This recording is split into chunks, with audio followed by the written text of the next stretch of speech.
সেদিন বোনের জন্য নিজের স্বপ্নকে বিসর্জন দিয়েছিলেন ফ্রান্সের তারকা জিনেদিন জিদান। আর আজ নুনেজ করলেন নিজের সন্তান এবং গার্লফ্রেন্ডের জন্য। নিষেধাজ্ঞায় পড়তে হবে, দলের বাইরে থাকতে হবে লম্বা সময়, গুনতে হতে পারে মোটা অঙ্কের জরিমানাও। এসব হয়তো নুনেজের মাথাতেই ছিল না, কারণ সবার আগে তার পরিবার। নুনেজের এমন কাণ্ড বার্তা দিয়ে যায় যে সবকিছুর ঊর্ধ্বে নিজের পরিবার। নিজের সন্তান স্ত্রীর দিকে কেউ চোখ তুলে তাকালে রুদ্রমূর্তি ধারণ করেন যে কেউ, হোক না সে যত বড় মাপের ফুটবলার। বিষয়টা যখন পরিবার, তখন ছাড় নয় বিন্দু মাত্র। আন্তর্জাতিক ম্যাচগুলোতে এমন হাতাহাতির দৃশ্য কমই দেখা যায়। 2006 বিশ্বকাপের কথা মনে আছে? জিদানের শেষ ম্যাচ মুখোমুখি ইতালি আর ফ্রান্স, যে ম্যাচটা চাইলে স্বপ্নের মতো রাঙিয়ে রাখতে পারতেন জিনেদিন জিদান। তবে হুট করে ইতালির মাতেরাজ্জিকে মাথা দিয়ে সজোরে আঘাত করে বসেন। এরপর নিশ্চিত লাল কার্ড দেখে মাঠ ছাড়েন জিদান। পরবর্তীতে জিদানের এমন করার কারণ জেনে অবাক হয় গোটা বিশ্ব। সেই মুহূর্তে জিদানের কাছে বিশ্বকাপ ট্রফির চেয়েও নিজের বোনের সম্মানটাই বড় ছিল। জানা যায় মাতেরাজ্জি জিদানের বোনকে নিয়ে বাজে মন্তব্য করাতেই রেগে গিয়ে অমন কাণ্ড ঘটিয়েছিলেন জিদান।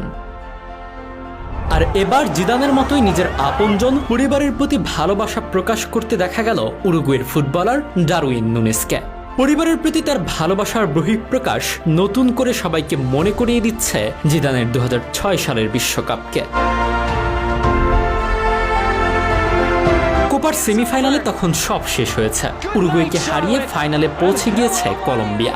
তারপরই কলম্বিয়ার সমর্থকেরা টুপি, ক্যান ছুড়তে শুরু করেন উরুগুয়ের ফুটবলারদের উদ্দেশ্যে।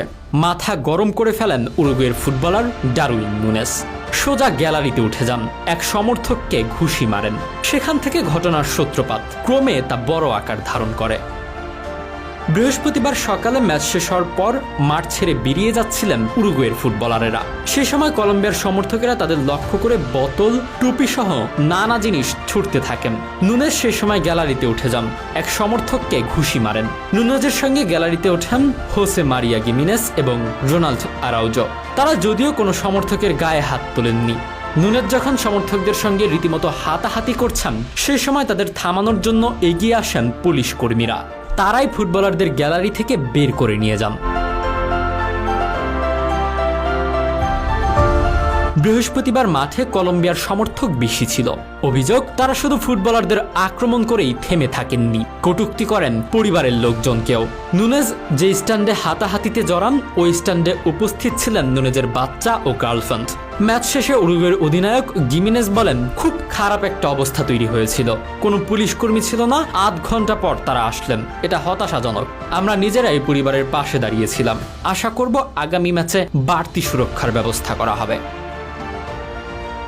এরপর থেকে বাড়তি সুরক্ষার ব্যবস্থাও হয়তো করা হবে। তবে নুনেজ এবং জিদানরা আসলে জানান দিয়ে যায়, বিষয়টা নিজের পরিবার হলে কোনো ছাড় নয়, কারণ সমস্ত কিছু তাদের জন্যই।